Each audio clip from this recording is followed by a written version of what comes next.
오늘은 6.25 기념주일로서의 말씀을 함께 나누어야 되는데요. 하나님께서 6.25 기념주일에 어떤 말씀을 주기를 원하십니까? 우리 사랑하는 양문의 가족들에게 무엇보다 나라 사랑에 대한 말씀을 주시기를 원하시는데, 이 지금 시점에서, 이 시대에서 하나님 우리에게 어떤 말씀을 주기를 원하십니까? 라고 기도를 하다가 오늘 본문 로마서 1장 24절부터 27절 중심으로, 원래 설교 제목은요, 차별금지법 자유냐 자폭이냐. 원래 설교 제목은 차별금지법 자유냐 자폭이냐입니다. 그런데 차별금지법에 대한 생각이 좀 틀릴 수 있기 때문에 딱 보고 그냥 그 얘기하시려고 하는가 보다 선입관을 가질까봐 차별금지법을 사실 뺐습니다. 이제 오셨으니까 나가실 분 없으십니까? 지금 예배당 안에 계신 분이 제목만 가지고 나가실 분 없으실 거니까 차별금지법에 대해서 말씀을 함께 나누며 하나의 음성을 듣기를 원합니다. 여러분, 차별금지법에 대해서 들어보셨습니까? 다 들어보셨을 거예요. 잘은 모르지만 차별금지법, 차별을 금지한다고 하는데 그거 좋은 거 아니야? 그래, 찬성해야 되겠구만 생각하는 사람들이 덜어 있을 겁니다. 차별금지법이란 개인의 인권 보호를 위해서 합리적이지 않는 모든 종류의 차별을 금하는 법이 차별금지법입니다. 그런 명분으로 2001년 네덜란드부터 시작을 해가지고 유럽에서부터 시작해서 그리고 미국, 작년 9월 기준으로 전 세계 가운데 동성애가 합법화된 나라는 30개국입니다. 그리고 동성애가 법으로 금지된 나라는 약 80개국입니다. 이런 추세다 보니까 보통 선진국이 차별금지법을 제정했다? 그러니 우리도 선진국 대열에 들어간 나라니까 이거 세계적인 추세니까 차별금지법 통과시켜야 되는 거 아니냐? 이렇게 생각할 수 있을 것입니다. 그러면서 이렇게 말하는 분들이 있죠. 차별금지법 왜 유독 보수 기독교가 발목을 잡느냐고 이렇게 언론들도 말을 합니다. 왜 유독 보수 기독교가 발목을 잡냐 이렇게 말입니다. 그런데 그렇게 말하는 사람들은 대한민국의 역사를 모르는 사람들입니다. 대한민국의 역사는 피해 역사입니다. 피해 역사. 근데 피해 역사 중심에 누가 있었어요? 기독교가 있었습니다. 피해 역사의 중심에 기독교인들이 있었지요. 민족 대표 33인 가운데 16명이 기독교인이요. 6.25 전쟁 때에 철저하게 복음을 지키며 나라를 지키려고 했던 사람들이 저 부산의 초량교에서 전쟁의 마지막 낙동강만 무너지면 끝나는 거예요. 간절히 금식하며 기도했던 사람들이 우리 기독교인들이고, 그 기독교인들의 기도로 말미암아 메가더 장군의 인천 상륙작전이 승리했다. 우리 기독교인들은 그렇게 말하지 않습니까?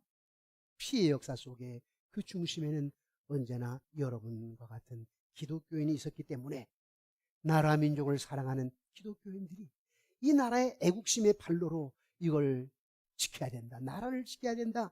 다음 세대들의 행복은 누가 주어야 되느냐? 어른들이 책임져야 되고 지도자들이 책임져야 되는데 그중에 특별히 기독교인들이 지켜줘야 된다. 그런 생각 때문에 앞서서 차별금지법 통과를 반대하는 거 아닙니까? 아니, 저도 몇 년 전부터 차별금지법 반대하는 데에 가서 사인도 하고 거기 가서 연설도 한 적이 있었어요. 그러나 요즘에는 좀 사실 뜸했었거든요.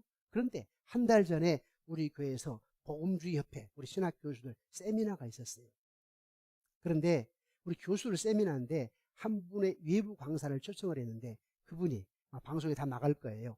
조영길 변호사라고 지금 차금법 준비위원장이신데 서울법대를 졸업을 하시고 판사로 계시다가 김앤장 로펌에 계시다가 지금은 노동법 회사를 따로 차려가지고 변호사 사무실 차려가지고 우리나라 노동법의 최후의 권위자 변호사시죠. 이분이 장로입니다. 이분이 와가지고 차별금지법에 대해서 반대 강의를 하는데 제가 창피했어요. 미안했어요. 아니 장로님이 저렇게 앞장서시는데 이 목사는 뭐하고자 빠졌다냐? 내 스스로 뭐하고 있냐? 내가 안 한 것도 아니었지만 이분들 적극적으로 하는데 나는 뭐하고 있냐 싶더라고요. 그리고 가시면서 목사님, 우리 변호사들 이 카톡방에 우리 교수 변호사들 이 차금법 차별금지법 반대하는 이 카톡방이 있는데 여기에 목사님 꼭 초대하고 싶습니다. 그래서 초대를 하셨더라고요. 그런데요, 가끔 여러분들에게 말씀을 드렸던 제자 같은 저 서울 양문교회 내가 부교육자로 있을 때 내가 청년부를 지도할 때 대학생이었는데 이분이 판사가 되고 인천지검장이 되고 지금은 로고스의 대표, 로고스 변호사 사무실의 대표가 돼가지고 연락이 온 거예요. 그 방에 내가 들어가니까 안 거지요. 아니 목사님 여기서 30몇 년 만에 37년 만에 뵙다고 항상 그때의 인상을 내가 잊지를 못하는데 목사님 이렇게 뵙습니다 하는데 이야, 내가 찾았던 사람들이 이 의미 있는 곳에 다 있네. 또 전에 우리 교회에 윤학열 감독이라 영화 감독 우리 한번 오셨었죠. 그분도 거기 있어. 이야, 목사인 나는 조금 주춤했는데 이분들이 여기에 가지고 여기에 들어와서 강연을 하고 여러 자료를 전국에 배포를 하고 또 정부에 또 얘기를 해서 차별금지법 통과시켜서는 절대 안 됩니다 이렇게 주장하니 이야, 목사가 조금 부끄러웠어. 그래서 내가 그 방에다가 내가 금주에 여기에 대해 설교를 하겠다. 그리고 자료를 내가 올리고 내가 아는 많은 목사님들에게 자료를 올릴 것이고 영상 자료, 설교 자료, 그리고 이 예배 장면을 갖다가 올려서 한국교회 다시 한번 깨닫고 우리 모두가 한국 기독교회가 일어서자. 차별금지법 반대. 그래서 다음 세대의 행복을 우리가 어른으로서 지도자로서 기독교회로서 영향력을 미치자. 이렇게 카톡방에 글을 남겼고 오늘 저와 여러분과 함께 말씀을 나누게 되었는데요. 사랑하는 성도 여러분, 차별금지법 과연 보수 기독교계만의 문제일까요? 차별금지법이 기독교인이냐 비기독교인이냐가 문제가 아닙니다. 차별금지법이 진보냐 보수냐가 문제가 아닙니다. 다음 세대를 위한다면, 어른이라면, 지도자라면 동성애자들을 제외한 모든 국민들이 반대해야 될 상황입니다. 왜요? 차별금지법이 헌법으로 제정이 되면요, 표현, 종교, 사상, 고용, 개인의 자유도 심각하게 훼손될 뿐만 아니라 역차별로 인한 사회적 갈등으로 큰 혼란이 야기될 수 있기 때문에 그렇습니다. 그래서 말씀을 듣기 전에 영상 하나를 먼저 보고 말씀 이어가 보도록 하겠습니다.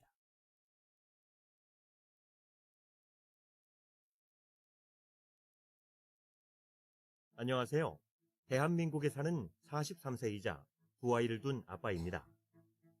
지금부터 사회적으로 끊임없이 이슈가 되고 있는 포괄적 차별금지법을 비롯한 평등법 등 유사 법안에 대해 설명드리겠습니다.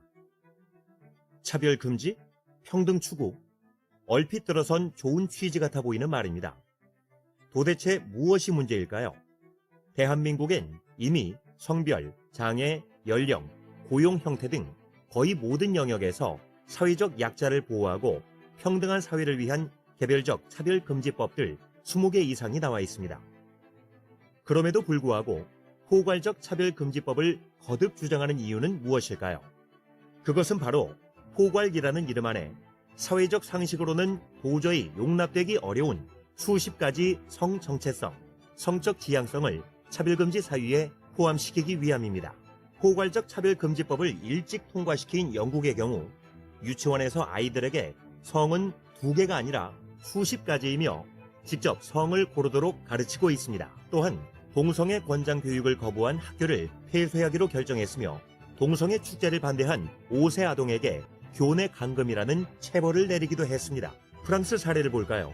학생들의 엄마, 아빠라는 용어 사용을 법적으로 금지하고 부모 1, 부모 2라고 부르도록 가르치고 있습니다. 동성애자들의 인권 보호라는 이유로 말이죠. 캐나다는 어떨까요? 아이들에게 낙태 권장 교육, 동성애 장려 교육을 하고 있으며 부모가 이를 반대할 시 양육권을 박탈하기도 합니다. 이처럼 선진국에서 일어나는 믿을 수 없는 일들이 포괄적 차별금지법 통과 후 일어난 실제 사례들입니다. 그렇다면 포괄적 차별금지법의 가장 큰 피해자는 누구일까요? 남성? 기득권? 아닙니다.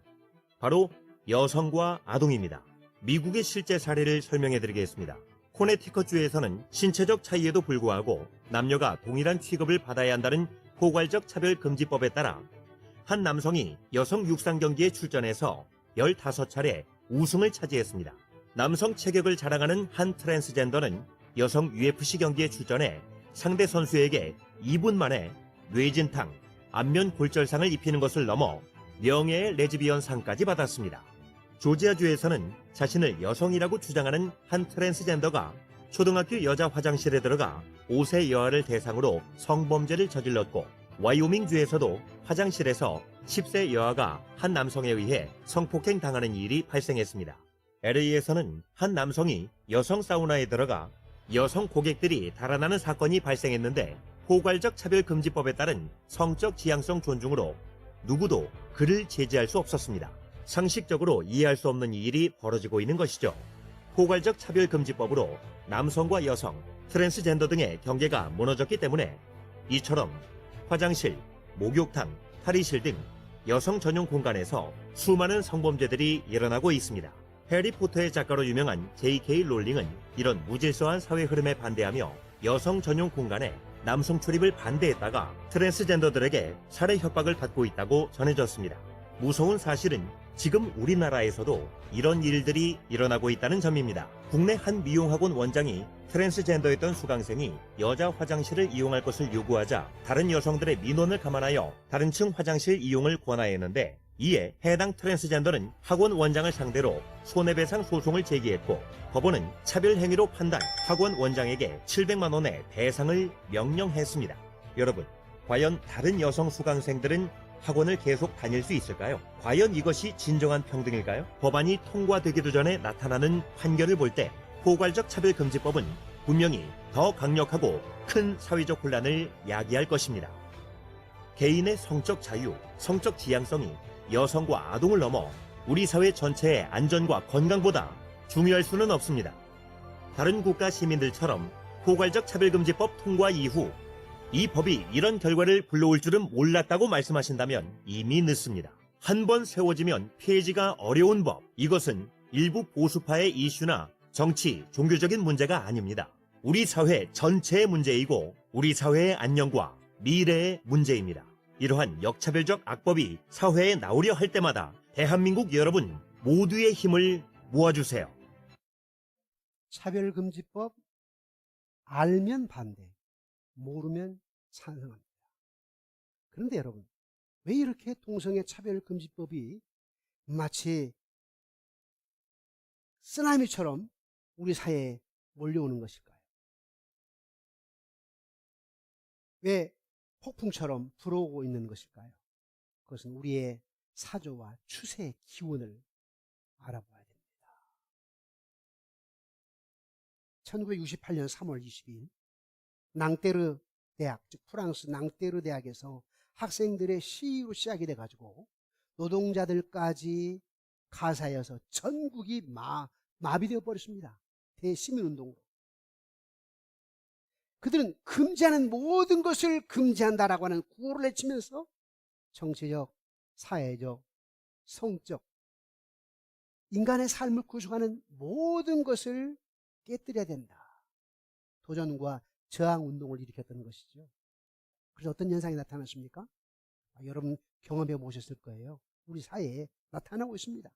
아버지 세대의 지도적 권위를 부정합니다. 기성세대의 전통적인 질서와 가치관을 거부합니다. 자신들만의 방식으로 탈규범적 새로운 세계를 만들어가야 됩니다. 지금까지 모든 구조를 다 깨뜨려야 됩니다. 이것이 뭐예요? 포스트 모더니즘. 근대주의 모더니즘, 즉 이성 중심주의를 중요하게 여기던 것을, 즉 규칙, 권위, 규율, 통제를 부정하고 탈근대주의로 포스트모더니즘주의로 나가자는 거지요. 그런데 여러분 아시다시피 서구 역사라고 하는 것은 인간 이성을 근거로 하는 역사입니다. 인간 이성. 그래서 철학자 탈레스부터 시작해서 플라톤에 이르기까지 우주의 기원과 만물의 시작만을 탐구를 했죠. 처음 철학자들이 그랬어요. 우주의 시작과 만물의 시작, 이걸 늘 탐구를 했다고. 그러다가 칸트에 와가지고 인간의 이성을 탐구하기 시작하는데, 칸트는 인간의 이성을 순수 이성과 실천 이성으로 구분하잖아요. 그래서 순수 이성은 뭐예요? 세상을 창조하는 조물주를 무한히 높이는 것, 이게 순수 이성이에요. 실천 이성은 뭐냐면 인간의 도덕적 의무를 갖다가 강조하는 거예요. 도덕적 의무. 그리고 사실 차별금지법은 도덕과 윤리를 파괴시키는 겁니다. 일반적인 가치를, 질서를 파괴시키는 거예요. 자, 이런 시대적인 사조의 흐름이 바뀌게 되는데요. 어떻게 바뀌느냐 하면, 인간이 순수 이성만으로는 모든 것을 판단할 수가 없고 규정할 수가 없다. 미국 문화가 다르고 영국 문화가 다르고 한국 문화가 다르고 세계 각 나라의 문화가 다른데, 그런 이성 중심의 동일성, 보편성, 일반성, 사회적 통념이나 규범 같은 거 다 무너뜨려야 된다. 다 깨뜨리자는 거예요. 이것이 바로 사실 마르크스주의입니다. 미래에 가진 자와 가지지 못한 자, 지배계급과 피지배계급이 있게 될 것인데, 프롤레타리아 혁명을 통해서 이 부르주아를 다 무너뜨리자. 지배계급이고 뭐고 피지배계급도 없는 모든 사람이 균등하고 평등한 사회를 만들자. 이게 막시즘 아니에요? 마르크스주의? 그러니까 말이죠. 젊은이들과 노동자들이 얼마나 좋은지. 평등하게 살자고 하니까. 그런데 어때요? 다 실패했잖아요. 그 대표가 누군데요? 레닌, 스탈린, 대통령 아닙니까? 저도 대학 다닐 때 좀 거기에 좀 빠져 있었어요, 사실은. 지나놓고 보니까 아닌데. 동구권의 공산주의가 다 망한 거 아니에요? 그래서 구라파 젊은이들에게 막시즘이 더 이상 매력이 없게 되자 새롭게 출현된 것이 뭐냐니까 네오 막시즘, 신 마르크스주의. 다 사상의 변화입니다. 신 마르크스주의는 뭐냐면 휴머니즘을 플러스 알파 시킨 거예요. 플러스 더 하는 거예요. 인간주의. 그러니까 이렇게 생각하면 돼요. 여러분, 커피를 마실 때 우유 한 잔 거기다 더 겉들여 가지고 라떼 마시는 것도 똑같아요. 저는 위험이 약간 있기 때문에 라떼를 마십니다. 우유 한 잔 더 부어가지고. 똑같아. 그러니까 신 마르크스 주의는 마르크스주의에다가 휴머니즘을 갖다가 플러스 알파 시킨 거예요. 인간주의. 그래서 인간 평등을, 인권을 그렇게 외치기 시작하는 겁니다. 그런데 심리학자 프로이드에 의하면 사람에게는요, 개인의 잠재된 깊은 욕구가 있는데, 그 욕구를 발산시키고 충족시키며 살게 되면 누구나 개인의 행복을 누리며 살 수 있다는 것입니다. 그게 뭐냐면 네오막시즘이에요. 그들은 하나님께 창조하신 질서와 틀이 인간을 억압한대요. 하나님의 창조의 질서와 틀이라고 하는 것이 인간을 억압한다고 얘기해요. 그래서 이 억압에서 해방시키는 것이 뭐냐니까 인권 회복이라는 겁니다. 여러분들이 쉽게 말하는 아는 인권 회복 그런 정도가 아니에요. 네오막시즘이 주장하는 인권은 무조건 똑같아야 된다는 거예요. 똑같아야 된다. 그래서 다수자는 무조건 가해자이고요, 소수자는 무조건 피해자입니다. 그들에 의하면. 또한 네오막시즘은 성적 쾌락이 행복의 근원이 되므로 모든 종류의 성적 행위를 인정해야 된다. 에로스 사회를 만들어야 된다는 거예요. 그래서 성매매를 합법화하자, 포르노 합법화하자, 동성간 성행위 합법화하자, 어린이의 성행위를 대상으로 하는 소아성애 합법화하자, 수간, 짐승과의 관계, 기계 성애 시체성애까지 심지어 이렇게 30여 종의 성적 취향을 모두 인정하자고 하는 논리가 신마르크스주의입니다. 심리학자 프로이드가 근로자들의 정신치료를 해주다가 좁은 국민주택에 사는 노동자들, 이들은 신경증이나 노이로제에 빠져 있다. 이유가 뭘까? 성적 억압 때문이라는 거예요. 작은 공간 안에서 부모님과 함께 살고 애들과 우글우글 살다 보니까 부부간의 원만한 성생활을 못해서 성적 억압 가운데 있다는 거예요. 그래서 그때 그가 깨달은 것이 뭐냐? 아, 이것이다. 사람은 성적 욕구를 풀어줘야 된다. 누구나 평등하게 성적 욕구를 발산시켜야 된다. 그런데 인간의 성적 욕구를 억압시키는 것이 있다. 그게 뭐냐? 첫 번째 구조가 가정이라는 거예요. 이 가정이 성적 욕구를 제대로 발산시키지 못하도록 특별히 가정에서 남녀간에 부부생활을 강조하지 동성애를 찬성하지 않는다는 거예요. 그러니까 가정 구조가 잘못됐다는 거예요. 가정에서 부모들이 자녀들에게 그걸 가르친다는 거예요. 남녀간에 여자와 남자가 결혼해야 된다고. 그러니까 가정이 성적 욕구를 발산시키지 못하게 하는, 억압하게 하는 구조다. 그래서 가정을 무너뜨려야 된다는 겁니다. 무섭죠, 여러분?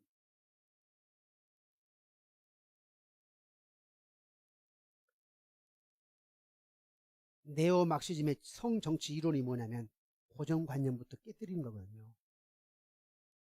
한 남자는 한 여자에게 구속될 필요가 없다는 거예요. 한 여자도 한 남자에게 제한을 받을 필요가 없다는 거예요.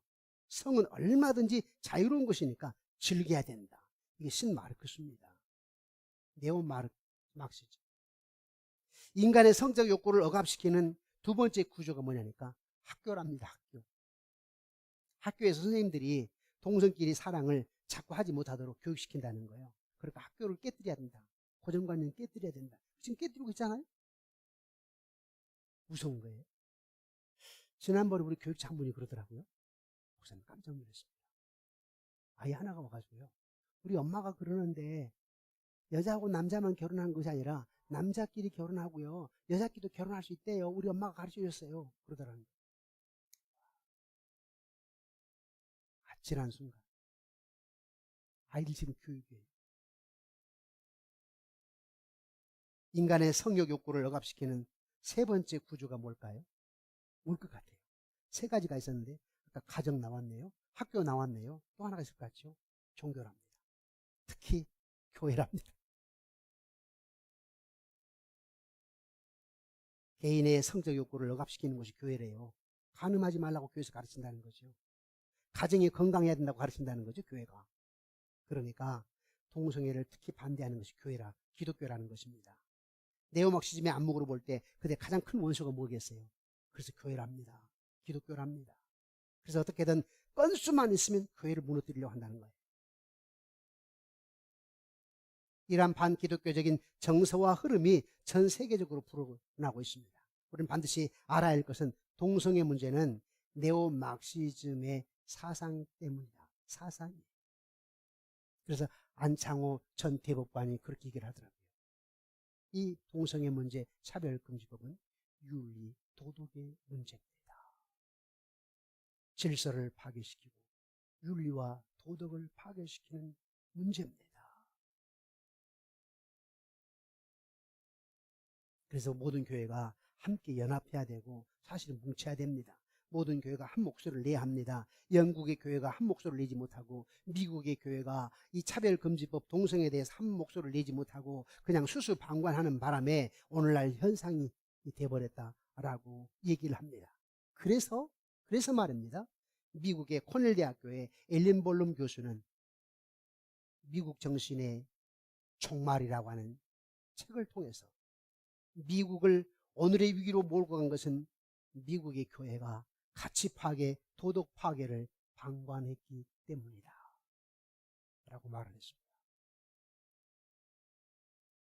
그뿐입니까? 또 영국에서 온 한 변호사는 몇 년 전에 한국을 2번 방문해가지고 순회 강연을 하는데요. 한국이 영국의 전철을 밟으면 안 됩니다. 영국의 교회가 이슬람 문화권이 들어올 때, 동성애가 들어올 때에 자기 개인주의, 자기 교회만 편하면 된다고, 아무리 그 교회가 이슬람 회관으로 바뀌어도, 은행으로 바뀌어도 내 교회만 평안하며 내 교회만 성장하면 된다라고 수수방관했기 때문에 오늘 영국 교회가 무너지게 되었습니다. 한국은 영국의 전철을 밟아서는 안 됩니다. 영국의 변호사가 와가지고 계속해서 순회 강연을 하면서 눈물 젖은 눈동자로 목매는 소리로 외치다 갔습니다.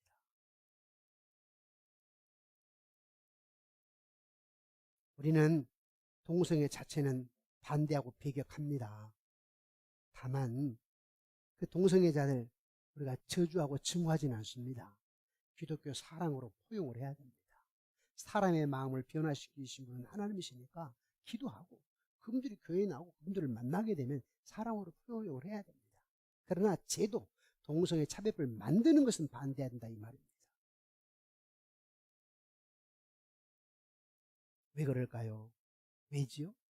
저와 여러분들이 차별금지법, 동성애를 반대해야 될 이유는 뭘까요? 성경으로 돌아가서 첫 번째는 하나님께서 동성애를 금하고 있기 때문에 그렇습니다. 오늘 보면 로마서 1장 27절을 다시 한번 보도록 할까요? 로마서 1장 27절입니다.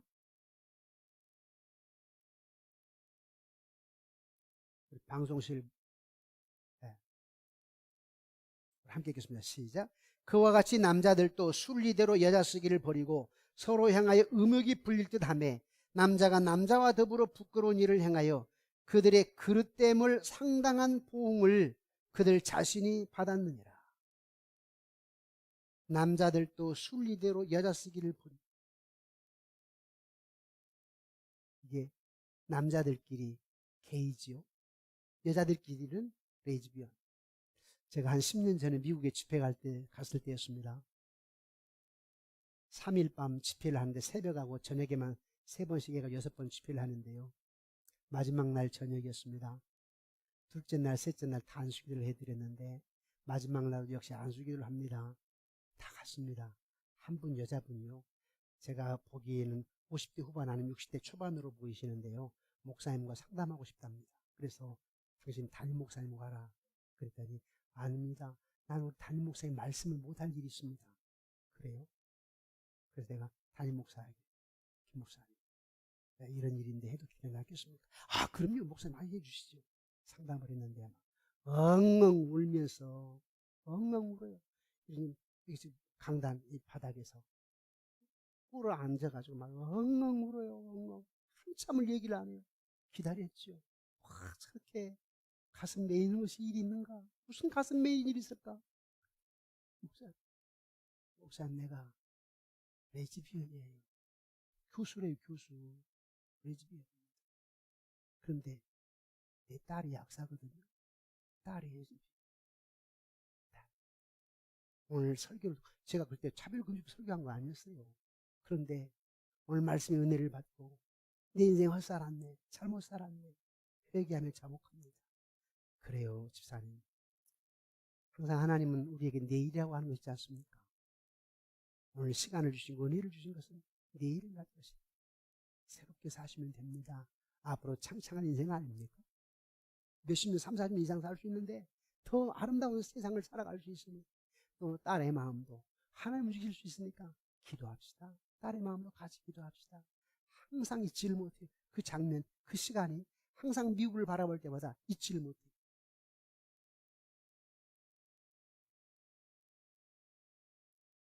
레위기 18장 22절로 이렇게 얘기합니다. 함께 읽어보실까요? 레위기 18장 22절 시작. 너는 여자와 동침함 같이 남자와 동침하지 말라. 이는 가증한 임이야. 지금 게이요, 게이. 또 레위기 20장 13절입니다.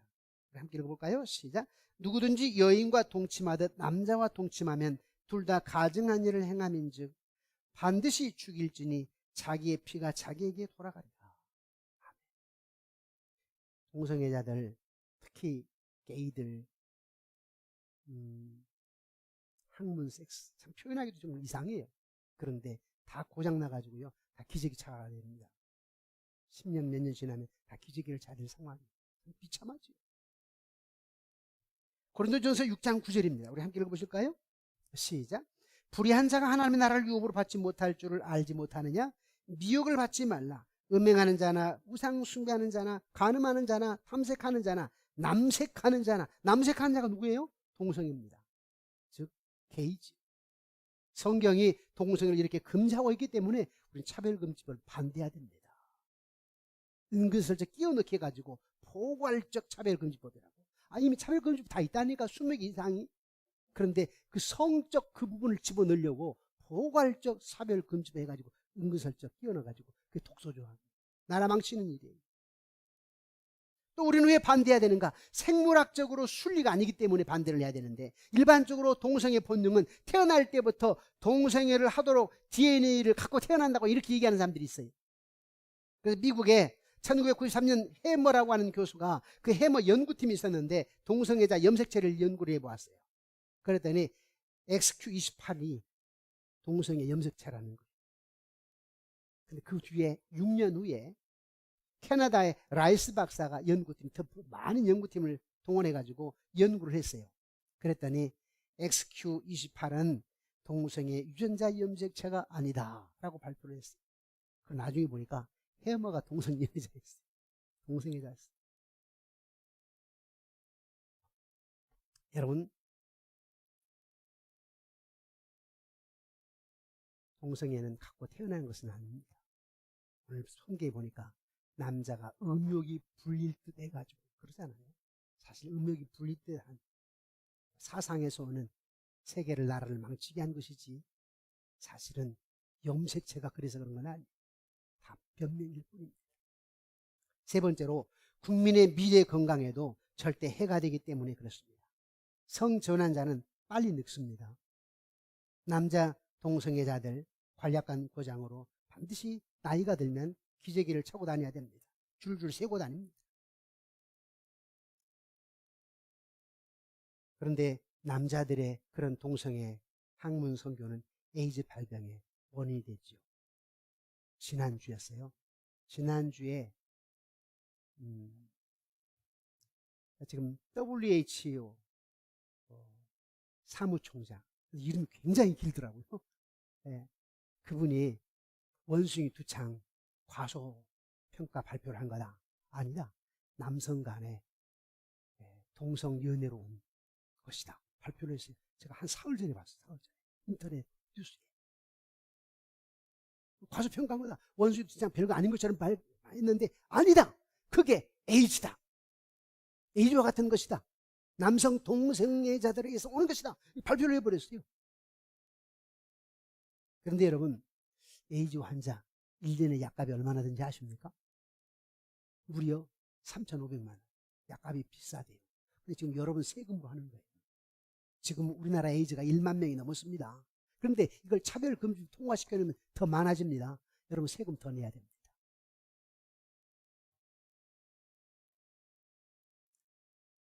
마지막 네 번째, 왜 우리는 차별금지법을 반대해야 되는가? 아름다운 미래 사회를 이루어갈 수 없기 때문에. 다 우리 아이들 세대들의 아름다운 행복한 미래 사회를 이루어갈 수가 없어요. 동성애법이 통과되면요, 목사나 장로, 여러분 크리스찬들이 자유스럽게 공공장소에서, 아니면 언론을 통해서, 아니면 모임 속에서 동성애가 비윤리적이다, 비정상이다 라고 하게 되면, 죄라고 하게 되면 민형사상 처벌을 받습니다. 2년 이하의 징역을 갑니다. 그리고 1,000만 원 이하의 벌금을 내야 됩니다. 그런데 그거 나중에 200, 500 계속 올라가게 됩니다. 제가 만약에 고발을 당하게 되면 한 명이 고발하는 게 아니에요. 어느 단체에서 10명 해버리게 되면 예를 1,000만 원 잡고 1억입니다. 지키지 않으면 그 뒤에 2배로 이제 2억, 5번에 5배로 5억. 그럼 누가 책임져야 돼요? 교회가 책임져야 될 거 아니에요? 교회 문 닫아라 이 말입니다.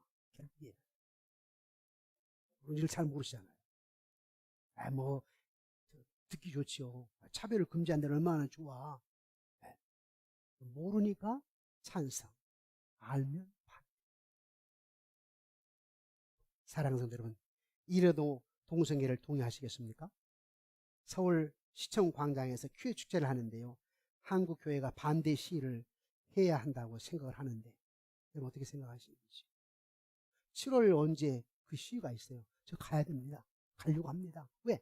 나는 주기철 목사와 같은 그런 나라의 다음 세대를 지켜야 되기 때문에. 뭐 던지고 그런 건 아니지만 가서 외쳐야 돼요. 외쳐야 돼요. 내가 우리 부국지장 가려고 합니다. 왜냐하면 제가 이런 사연을 보았거든요. 시청에 가서 이걸 하겠다고 하니까, 동성애 즉 차별금지법 반대하는 시위를 하겠다고 하니까, 그래서 그 몇 명이 참여할 건가 사람을 써라고 하더래요. 그래서 30만 명을 썼더니, 아니 선생님 지금 장난하시는 겁니까? 한 3천 명이라고 써라요. 3천 명. 그렇게 안 모인다는 거예요. 그 얘기를 들을 때 얼마나 기독교를 우습게 여기겠으면 이런 말을 할까. 그래서 목사님 그랬대요. 무슨 얘기입니까? 우리 30만 명 모인다니까요. 아니에요. 우리 다 알아요. 3천 명이라고 쓰면 허가를 해주겠대요. 3천 명이라고 쓰면. 30만 명이라고 쓰면 허가를 안 해주고 3천 명이라고 하면 써주겠다는. 그걸 실갱이를 하다가 다른 직원들이 2명이 와가지고 어떻게 협상을 해서 단 조건을 붙이자고 얘기를 하더랍니다. 제일 맥시멈으로 10만 명만 써랍니다. 10만 명. 그리고 10만 명. 또 10,000명. 5,000명. 3,000명. 이렇게 해가지고 무슨 규약, 제약을 딱 만들어 놓다. 그렇게 해서 사인하고 왔다고 해가지고 올렸는데, 정말 천불나지 않습니까? 기독교를 너무 우습게 여기는 거 아니에요? 뭐 우리가 무슨 항쟁하자는 건 아니에요, 여러분. 그리고 진리는 외쳐야 될 거 아니에요? 다음 세대를 위해서 우리는 외쳐야 됩니다, 사실은. 뭐 진보냐 보수냐가 문제가 아니에요. 기독교냐 비기독교냐가 문제가 아닙니다. 우리는 진리를 외쳐야 됩니다. 진리를. 생각해 보았어요. 우리 아이들, 우리 주일학교 아이들, 중등부, 고등부, 청년들 아이들 생각해 보는 거예요. 우리는 그래서 살 만큼 살았죠. 60 중반 살았으면 이제 살 만큼 살았어, 이제. 예. 옛날에 내가 어렸을 때는 회갑 지나면 잘 사는 거예요. 근데 저는 한참 더 살았으니까. 그런데 사명이 있잖아요. 우리 다음 세대. 우리 아들, 딸들, 손자, 손녀들 행복하게 책임져야 될 것은 저와 여러분들이에요. 나만 무사안일주의로, 개인주의로 적당히 산다고? 아니에요. 기독교인이 거룩한 영향력을 미쳐야 됩니다. 그래서 제가 한국의 역사를 모르면, 한국 역사는 피해 역사인데 그 피해 역사의 중심에 기독교인이 있었다.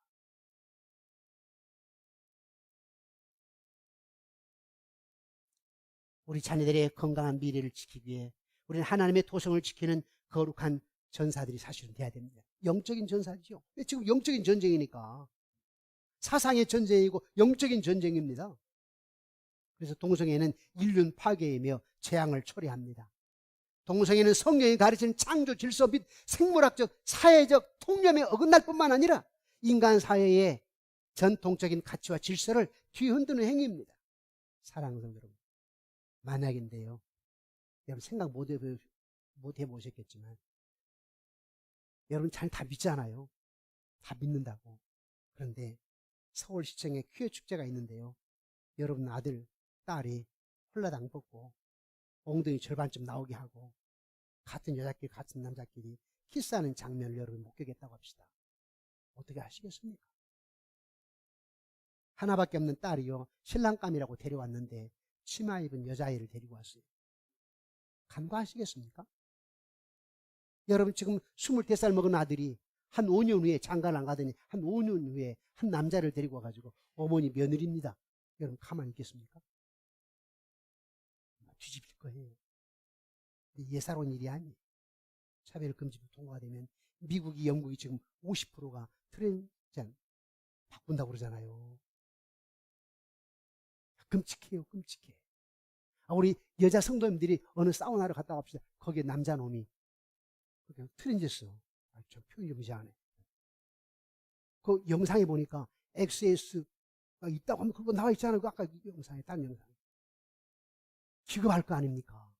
이런 사회를 여러분 그냥 광고하신다고요? 아니. 차별금지법. 막상 내 자녀가 그렇게 되면 가슴이 미어지고 아프실 거예요. 여러분, 차별금지법 알면 반대, 모르면 찬성입니다. 지금은 예배 시간입니다.